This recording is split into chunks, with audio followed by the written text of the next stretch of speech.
अरे शिवाजी जे चलल हो पूर्वे बने जिया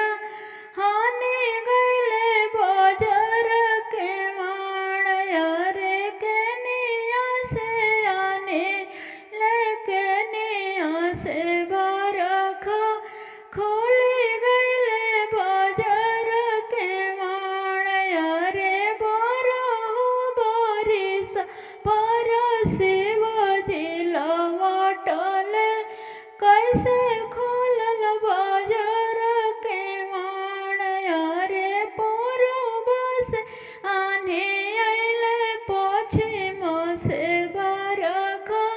कैसे खोलल बाजार के माण अरे तोहर हालय गौर मन पति सरोज बिचरवा मोहि देहो अरे जब हो गौर दय सरोज हथवा जोड़ले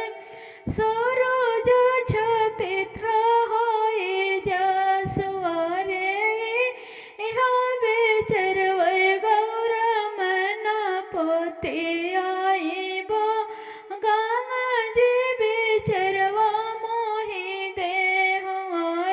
जब हो गौर दय गंगा जी हथवा जोड़ले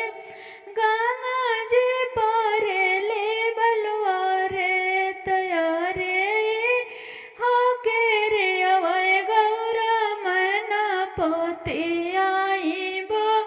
तुलसी के रेवा मोहि देहो अरे जब हो गौर दय तुलसी हथवा जोड़ले तुलसी के पता झड़ी जाई अरे जी हो के रे मन पति